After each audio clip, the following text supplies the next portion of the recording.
Realm presents Dark Heights, Episode 10. Charlie. Absence.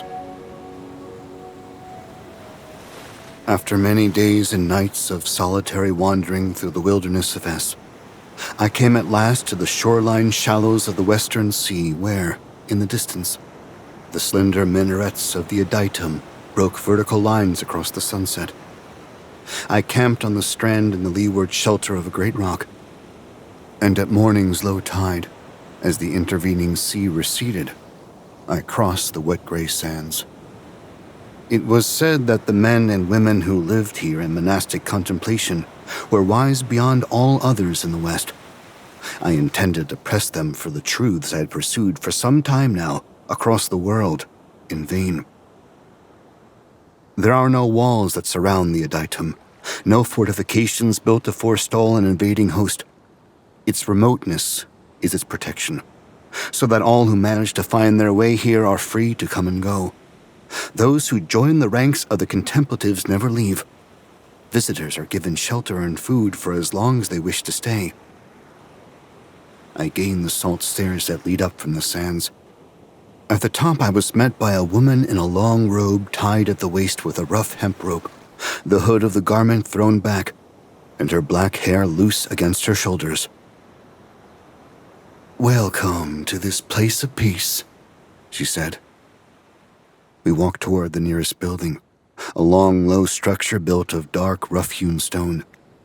We stepped inside the arched entrance into an alcove. Here, there were weapons of war left behind by their owners, daggers piled on a pedestal, spears and shields, swords and scabbards standing discarded, propped up against the walls. "We ask that you go unarmed in the Adytum," the wise woman said, turning to me. "You will not need your weapons here." I rested my long staff against the stonework wall. Then I removed a belted scabbard, propping up my half-sword.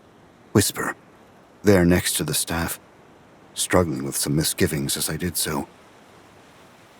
"No one touches these," I said, pointing to my possessions. "Except for me."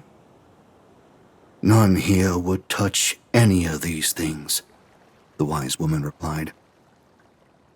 She led me further into the complex.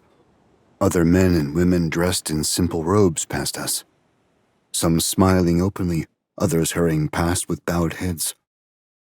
I was awestruck by the preternatural quiet all around us. Our footfalls on the paths made no sound whatsoever, and as if to counter its effects, I found myself unable to refrain from talking. "Your accent," I said to the wise woman. "It is distinctive." "Yes," she said. "I came here from the province of T some years ago now." "You must have fled the conquest," I said, shaking my head, "and its terrors." The wise woman stopped. "What is it that you think you will find here? We do not wish to be troubled by the outside world." "Indeed, it is the outside world I wish to leave behind," I said, "for it has failed me utterly." "I see." Her gaze upon me was appraising and severe. Presently she seemed to make a decision. "Then why not join me for a morning repast, and you may tell me of your troubles?" She led us to a vaulted refectory hall, where long oaken tables and empty benches awaited crowded mealtimes. We seated ourselves at a smaller round table apart from the others, next to a leaded window looking out upon the tidal flats between the Adytum and the western shore. I felt sure I could see my footprints in the sand from my crossing of it. A small boy with a shaved head and simple linen garments brought us bowls of olives, dried fruit, unsalted bread, and clear cold water in worn wooden cups. The wise woman smiled at me. I realized she was much younger than I had thought. There was a beauty in her unlined face and a directness in her gaze that made me feel awkward and ponderous. She was waiting silently. Belatedly, I realized I was expected to tell my story. So I began. I am not from this world, I said. I know it, but I have no proof of it. All my days are spent seeking the place I came from. In the city of Ar, deep within the great library, I came across an ancient text in a language none now speak, save the master librarian himself. This is what he read to me. Distant kingdom. At peace, at last, after many years of bloodshed, violence, and suffering. The people of this land looked upon the broken world they had risen above, this world of suffering they could no longer be part of. Their lore masters worked magic never seen before. Distant kingdom disappeared. All traces of it began to fade. Even its true name is now lost to us, and soon every memory of it in our world will be gone. My home, distant kingdom. This is my home, this place that no longer exists. How do you know? The wise woman said. I remember it. It is difficult, but I remember. There are moments when I feel as if I can see it through a veil. I can see what I have lost. Here, I said. Let me show you something. I removed an object from my pack, a long tube of thick vellum tied with a silk cord. I swept aside the dishes of our meal and unrolled the vellum across the table, revealing to the wise woman my life's work. A map, she said, taking in a breath. Oh, it is beautiful, is it not? I searched the world for signs of a passage or gate or doorway back to Distant Kingdom. And here, on this map, I mark the outlines and borders of all the places that are not the one I seek. I thought perhaps, over time, I could create an image in negative of what went missing. Once I had completed the world here on this map, it would be possible to discern the shape of the emptiness within it. I shook my head slowly. Now I am not so certain. No, I am not so sure. The wise woman was absorbed in the map, an expression of rapt enchantment having come across her ageless face. With one finger she traced the contours of shorelines and rivers and mountain ranges and ancient roads. This place, she said. This jagged line. What is it? Tell me of it, I said. The chasm of A rift in the land like a wound gouged in the earth in some past age. I sought subterranean passages into Distant Kingdom, thinking there might be a gate buried underground. The primitive cave paintings of the Gruloks, those misbegotten creatures, suggested they worshipped such a thing, a gate between worlds. Of course, as I explored the chasm, the Gruloks emerged, swarming from the mouths of caves, brandishing their crude weapons to drive me away. When I stood my ground, they became crazed and attacked me. My half-sword whisper took them, one after another, whirling between cruel strikes, carving a sound from the air that gives the blade its name. The wise woman had closed her eyes to listen to my story. Terrifying, she said at last. She looked down at the map again. What about here? This place? The forgotten monument in the valley of En, a vast towering structure, empty save for one man, the monument keeper, whose task it is to work the machinery that draws arcane power from deep below the earth in order to light, each night, the many hundreds of lamps throughout the monument's corridors. The keeper said to me, "Take this," giving me a thin circle of red and gold metal. "And take over my work just for one day. Let me sleep, oh, let me just sleep. And then I will tell you the secret you are looking for." And so climb the tower, pulling countless levers, turning endless switches. When I was done and dusk had come and the monument burned with light, I found that the keeper was gone. I waited. I held on for many more days, repeating the same tasks as I had been instructed. The keeper did not come back. Neither could I stay longer. My journeys were not yet done. As I walked away from the abandoned monument, I looked back once through the twilight and saw its unlit upper reaches fade into the falling dark. The wise woman of the Adaitum clapped her hands in delight. "How wonderful! And what happened to you here?" she asked, pointing to another location on the map. "The great forest of G," I said. "What befell you there?" "I found my way through without incident." She pointed again. "Another place, then. Here." "E, the open city," I said, "where the fallen wonders of ages past now lie in ruins. The scavenger clans fight an endless war for territory here, eking out their mean existence amidst the rubble.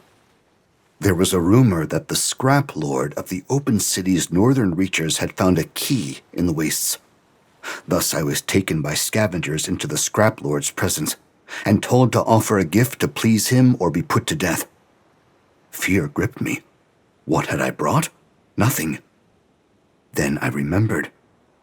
Hanging about my neck on a slender chain was the circle of red and gold metal I had been given by the monument keeper, for which I had found no use in the monument itself. I held it out, and the scrap lord took it in his bear's paw hand, turning it over and over. "It is cursed," he finally said, "just as this key we found in the wasteland of R is cursed." A servant came forward and placed a strange, oblong blue crystal in front of me on the wolfskin rugs. "Take both of these things away from us," the scrap lord said, "and I will let you live." The wise woman of the Adaitum waited for me to continue. When I did not, she said, "Tell me more of your travels." "No," I returned. "It is time for me to ask you what I have come to ask." "As you wish." "Can you help me?" I said. "You who are wise beyond all others. Do you know how to find the distant kingdom?"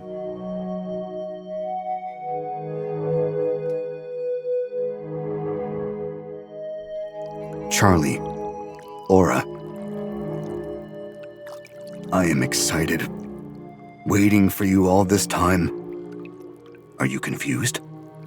This happens to strangers when you come into my world out of the bathtub. You get confused. Yes, you are a stranger, that is what you are. You are from a different world. Welcome. Have a granola bar and a fruit roll-up. Here, take them, please. I took the wrappers off. Put them in your mouth. Yes, just like that. This is called eating. This is a motel room. Evergreen Motel Room 6. It is my room. It was given to me by Gary Cooper. I am Charlie. I am here to help you. Before that, I have to tell you something. I am not like other people in this world. Someone else would be better for you. I am sorry that you are stuck with me and not someone better. Oh, you have to read this note. It is about me. My Aunt Tina wrote this on a piece of paper. I am supposed to give it to people. I give it to all of the strangers that come through here. Why is the bathtub in Evergreen Motel Room 6 the gateway from your world? I don't know. Look, you are soaking wet and you will catch a cold. You're going to need another towel. Oh, and this here, on the bed, this is a map for you. In fact, it is for me too because I get lost. Do you know what happens to me? I have to erase this map all the time. Sometimes I have to start it over again. Everything is always changing. Places are supposed to stay in the same place, but they do not. It is a lot of work. Even biking from Aunt Tina's house to Crazy's for a jumbo smoothie can take all day. I have to stop and sit down and erase the streets and draw new streets. This map is not one map. It is many maps over the top of other maps. I forgot that you have to read this note. This is a note from my pocket. Oh, first I want to say something. At Crazy's, there were two ladies smoking outside and talking. I came up on my bike behind them, but they did not see me and they kept talking. If you look into my mind, You can see my memory of what they said. Yes, just like that. You are so good at reading minds. The lady said, Jess, you think you've got it hard. What about Tina Gerson? The other lady said, I know, right? She's all on her own with her poor nephew. He's creepy, though, in that mask. You're terrible, Mandy. After what happened to him, he's lucky to be alive. I don't know how lucky it is to have to live like that. The worst part is that everyone knew what was going on in that house, and no one did anything about it. That's just people minding their own business like they should. Oh my God, Mandy, there he is. Shh, he's right there. Oh my God. I am sorry that I am the wrong person to tell you about this world. I am confusing. I have seizures. What do you want here anyway? What are you strangers looking for when you come out of the bathtub? Is this world better than your world? This on the bed, this here is a map. It is for you and I use it too. I am sorry that the spelling is all wrong. Oh, you need to read this note. It is from my pocket. Aunt Tina wrote this note for me to give to people, but I pretend I do not have it. I will tell you why I do that. I pretend that I do not have it because nobody wants me to give it to them. Please, can you read this note out loud for us? It is very difficult for me to read. My name is Charlie Mill. I have many deficits from my TBI, which is a traumatic brain injury. Because of dysarthria, it's challenging for me to speak. Because of dysphagia, I have difficulty swallowing. I have aphasia, which means words work differently for me. I have atonic seizures, which means I fall down suddenly. And I have prolonged absence seizures, which means I stare off into space. And before my absence seizures, I experience an aura, which impairs my vision. Thank you for reading this and taking the time to understand me. It is very serious. You know, though, sometimes it is funny, too. When I am biking and there is an atonic seizure, I fall right down onto the crossbar and bang my crotch on it, and then I topple over sideways. If there could be a video of all the times that this has happened to me, it would make everyone laugh. This is my mask. I do not mind that you see my face, but I have to put my mask on when I am out there. When I hold up the mask like this, it looks empty and lonely. Uncle Terry used to take this very same mask down from the wall. He bought it in Mexico a long time ago. It was always hanging on a hook on the wall behind the bar in the basement. Uncle Terry would hold it up just like I am right now. In his other hand, he would have a beer. Uncle Terry would make monster sounds and chase me with the empty mask, and I would run away. I never saw him put it on, not even once. We are lucky that you can read my mind. When I speak out loud, it is difficult to understand. Here, let me show you. I am happy to meet you, stranger. That took a long time, and it was embarrassing for both of us. It is also very difficult for me to read and to write. Oh, there is a note for you to read. It is about me. You are right. In fact, you are holding the note because we just read it. I forgot. The aura must be coming. It is very difficult to keep things in my mind when the aura comes. The aura is what happens before absence. Absence is a seizure that lasts for several minutes. It is best if I am here in the motel room or at home in my room in Aunt Tina's house, or else people see me sitting by the sidewalk or lying on the grass and they become upset. Absence means I disappear. I do not remember anything. What if you are someone who has absence in your world, and that is when you come to this one? Do you know that when you come out of the bathtub, the water turns black? You are just a silhouette in this world. That is what you look like. I learned that word from Antina's word-a-day calendar. That is what you are, a silhouette. You are the empty outline of a shadow. I have to tell you something before I forget. Do not go to the wellness center.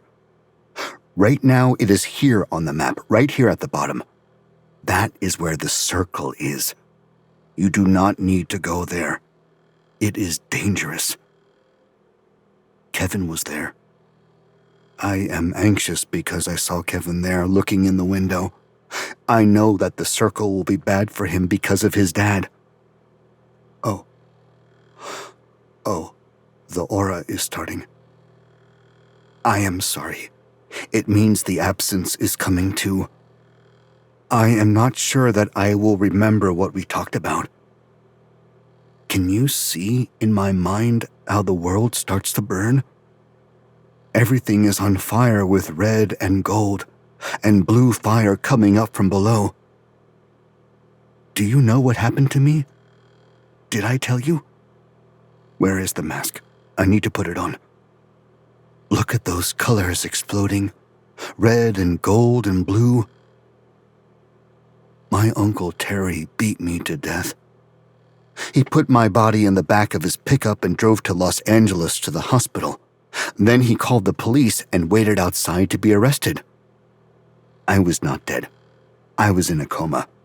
Then I woke up. Colors out of the walls. Colors in the air. Uncle Terry was charged with attempted murder. In jail, he made it so the guards and other inmates hated him. One day, he was stabbed in the back multiple times. He went to the prison hospital, and that was where he died.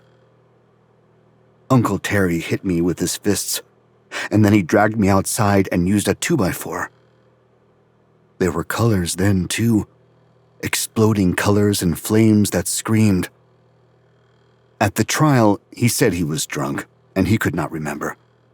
Then he said he thought he was his own father, and he thought that I was him when he was little, and he wanted to kill himself.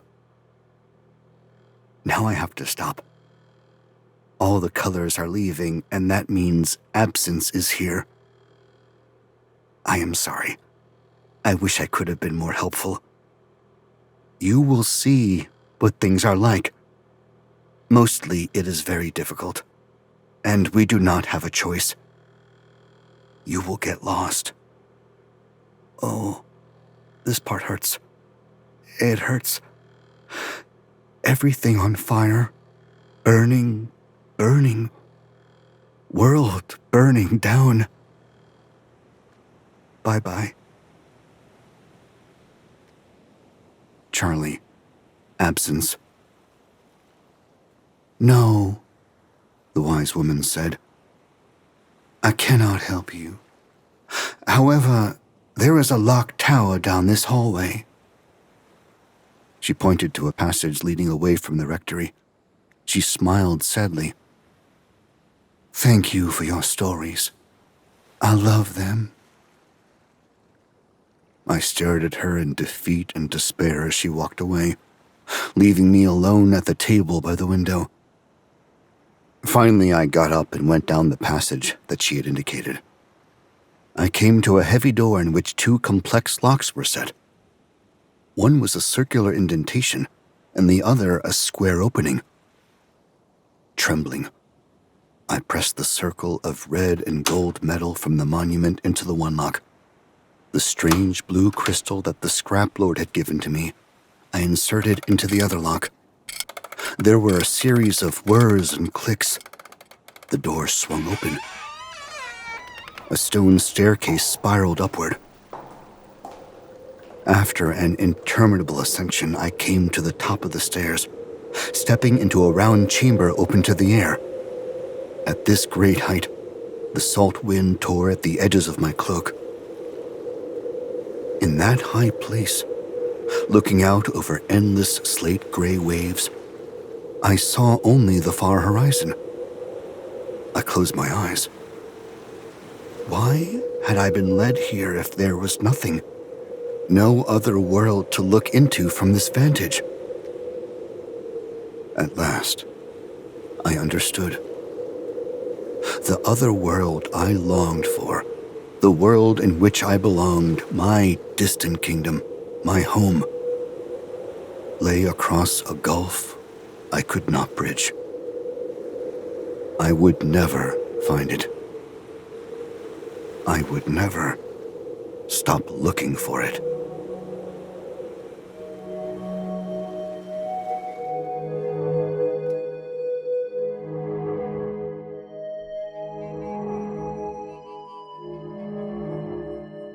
Arcyn. I know that you've read the Heraclitus you were assigned, William, Marius Severin said. You were observed by the kitchen staff reading the copy of fragments from our library several nights ago, while consuming a beef brisket sandwich at the keeping room table. Yes, Father, said Will. And Lina, did you complete this assignment as well? Lina continued to eat in silence, not looking up from her plate. Her father and brother waited.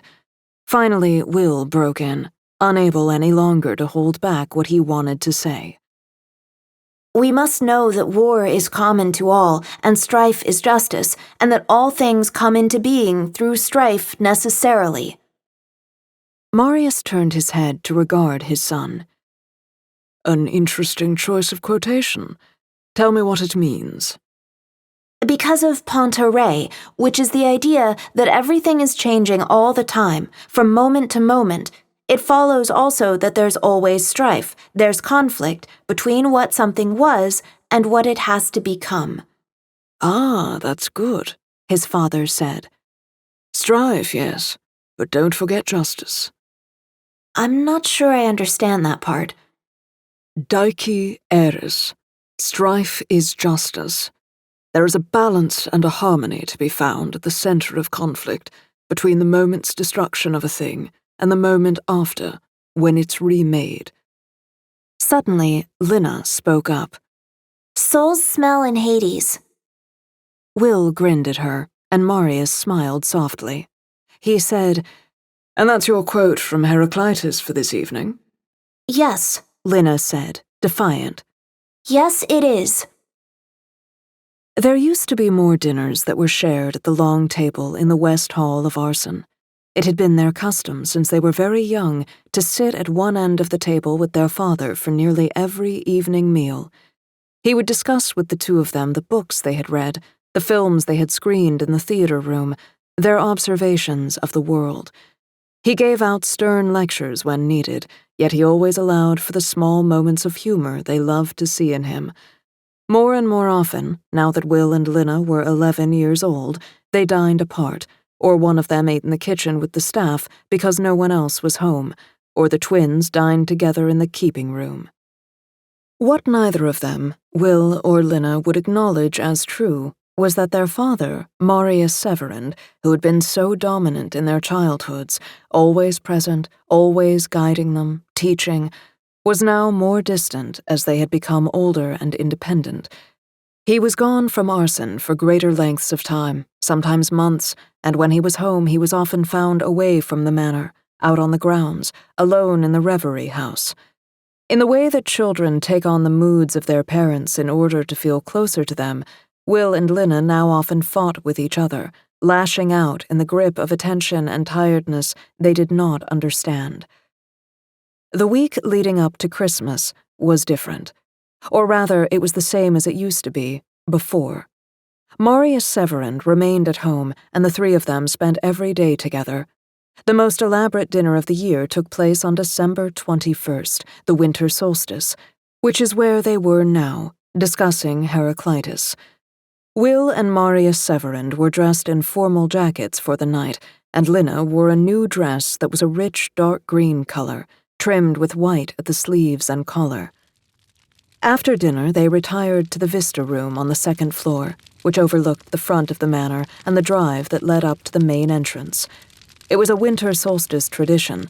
Marius poured out a sip of cognac for each of them, more for himself, and they sat in plush, high-backed chairs drawn into a semicircle around the fireplace. Though it wasn't cold here in California, It felt to each of them that the temperature had been dropping all night, and the flames that blackened the logs on the hearth gave a welcome, warm glow. It was silent in the Vista room. Will and Lina did not speak in the presence of their father unless he spoke first. Abruptly, Marius rose from his chair, his cognac drained empty, and moved to the balcony, opening the doors to go outside. Will and Lina exchanged an excited glance, then followed. It had begun to snow across the grounds of Arcyn. It was the most beautiful kind of snow, falling so slowly it was possible to pick out a single snowflake and watch it flutter down from above to settle next to others on the ground before melting away. There was no wind, there was no cold, yet the snow continued to fall and began to accumulate in white tufts on the green lawns. "I promised you snow for your birthday," Marius said to them. "Did you forget?" He turned away from the view and swept them both up into his arms. "Happy birthday, my little ones." Then he held them both at arm's length, one hand on Will's and one on Lina's shoulder, looking at them closely. "You've grown, haven't you? 12 years old now. I'm proud of both of you." Will sniffed as if there were tears in his eyes. Lina held her father's gaze. The snow had begun to swirl around them, falling onto their faces. "There's something I need to speak of." Marius released them. His hands went to his sides, fingers curling into hollow fists. "It's time for your trials once again." Involuntarily, Will reached for his sister's hand and held it until she pulled it away. He glanced over at her. Her eyes were closed. Snowflakes clung to her lashes. "We won't let you down, Father," Will said. "I know that you won't." "Will you be administering these trials?" Lina said. Her father shook his head. "Not this time, no." Now he drew close to Lina and went down onto one knee so that they were level. He put both hands on her shoulders. "It's not too late for you, Lina. I have faith in you. You'll pass this time." "I don't want to take them. "We don't have a choice. I want to go to school with Will. We have the best teachers in the world for you here."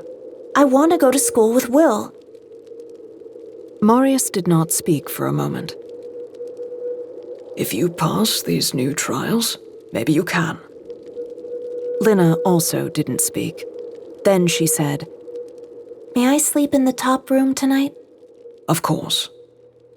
And so Lina, later that night, was moving down the hallway past Will's bedroom and then her father's, her flashlight spotlight fixed to the floor. She had put on a terry-cloth robe over her nightgown. Her feet were pressed into warm, white bunny slippers. At the end of the hall, there were stairs going up. She took these and came to a connecting passage where other hallways and stairwells intersected in confusing directions. There was a tall door here that swung out quickly when unlatched. Lina had knocked her head on it many times, and she went through this and up a tightly twisting spiral staircase, coming out at last into the top room. Her flashlight illuminated the dark space in a sweeping arc. There were unused chairs piled in a tumble of interlocked legs, tables stacked in solid columns like forgotten monuments. Wardrobes stood apart, their doors hanging open, revealing empty insides. Desks, benches, cabinets, stools, bookshelves, heaped in disarray. Lina navigated through the labyrinth, turning sideways to fit through the narrow space between a sideways four-poster bed with no mattress and a massive dining room sideboard, like a wall in the middle of the capacious, vaulted-ceilinged storage attic. Her hideaway, at the heart of this disorder of discarded furniture, was more hers than any other place in all of Arcyn. Her books were alphabetized on a low shelf. The dollhouses and the hope chest and the hobby horse from her younger years made islands in the drifts of dresses, hats, blouses, gloves, and feather boas strewn thoughtlessly everywhere. Lina jumped onto the old creaking couch where she would sleep. She had found a landscape painting buried deep among the uncatalogued contents of the top room. She had hung it on a coat stand. It depicted Arcyn seen from far away, surrounded by the green brushstrokes of trees, and appeared in the flashlight's circle of light like the gaze of a distant watcher looking in on her family. All of her stuffed animals had migrated over time from her bedroom into this space of hers. She gathered these former companions and observers of her childhood into her arms, pulled them over the top of her head, and fell asleep breathing into their fur. In her dream, she was walking in the woods. The snow that had fallen earlier still blanketed the ground, a wet white slush that clung to her bunny slippers so that her feet were heavy and difficult to lift. I don't have much time. You'd better walk with me. There was a brightness in the trees in front of her that hurt to look at. Lina shielded her eyes from it, hands in front of her face. Lux, She said. you're going to have to turn yourself down. I can't see anything. A small boy, 5 or 6 years old, stepped toward her through snow that melted away from his bare feet. Harsh white light shone out of the shape of him, causing thin, stark shadows to spring back from the trunks of the trees all around them. Happy birthday, Lina, He said. Turn it down. Lina shouted at him. Oh, sorry. The boy came closer, and the light that streamed out from him dimmed to a red ember smolder. Come with me, He said. Where are we going? Just to the Reverie House. I have to go soon. You just got here, Lux. I know. He sighed. It's harder and harder for me to come at all. Why? Because you're older now. Your dreams aren't as open as they used to be. As they talked, they made their way through the woods, walking side by side. Arcyn receded further behind them, and the snow on the ground diminished until it disappeared altogether. The path that led forward was dry, and the temperature in the air rose sharply. When I was little, Lina said. you were with me all the time, even when I was awake. Only in your mind. That means you're not real. I'm real. When I wake up, can I find you? Lux looked at her. You'll forget about me when you wake. I won't. They had come to the Reverie House, which was far from the manor, out in the wooded grounds on the edge of a hillside slope that looked northward into deeper, thicker forest land. It was a simple bungalow with an angled roof. A tall chimney rose up on one side, exhaling a smudged line of smoke. There was no technology allowed in the Reverie House, no furniture, nothing at all except for a wood stove that the manor staff kept burning all through the winter, all day and night. Lux stopped and turned to her. I have to tell you something before I go. I know you're scared about the new trials. I know you're angry and sad because Will passed the last ones and you didn't. I came tonight to tell you that you're not like your brother or your father or the others. You're special, Lina. You're important. She said, That's what I'd expect my imaginary friend to tell me, that I'm special, I'm important. No one else says that to me. No one else knows what to say. If I'm not like them, what am I? Lux shrugged his shoulders. You'll find out. I know you will. Maybe not for a long time. He looked away, thinking. It might be the case that someone comes to help you, someone we don't know about yet. He looked at her sternly. But you have to be careful. Finding out won't make anything easier. The front door of the Reverie House began to swing open slowly. Lina saw shapes through the doorway, dark figures that moved, thronging, pushing at the walls, slipping out from within as the edge of the door creaked open wide. Lux whirled about, and the light burst out from him, driving the shadows back inside. When will I see you again? Lina said. Lux shook his head. You'll keep what I said hidden within you, Lina. And when you need it, you'll take strength from it. There's no one else like you. No one else will be able to do what you can do. He raised his right hand toward her. I'm sorry, but I can't risk your father finding out about me. He gestured, and then his hand fell back. He went inside the Reverie House and closed the door behind him. Lina forgot, between one moment and the next, everything that had happened in her dream. When she woke the next morning, she'd have no memory of Lux's visit or the things he had told her. She would remember the rest of the dream. In it, she was returning to Arcyn after a long journey, walking alone on the path in the woods. There was snow underfoot, and she remembered that her father had promised them snow for their birthday. When she came out from the trees and saw the mansion circled by lawns that undulated softly beneath the pristine white, she knew she had somehow stepped inside a snow globe, long since stilled, with Arcyn in miniature at the center, lit up from inside so that yellow light spilled out of the windows and doors. She was in there too, in the snow globe, standing right at the rounded outside surface of the glass. Yet she was too small to be seen from high above.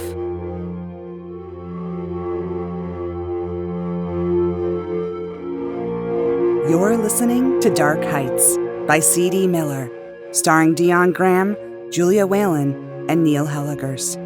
Produced by Realm, your portal to another world. Realm, listen away.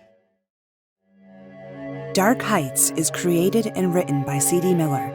It is produced by Haley Wagreich and executive produced by Molly Barton.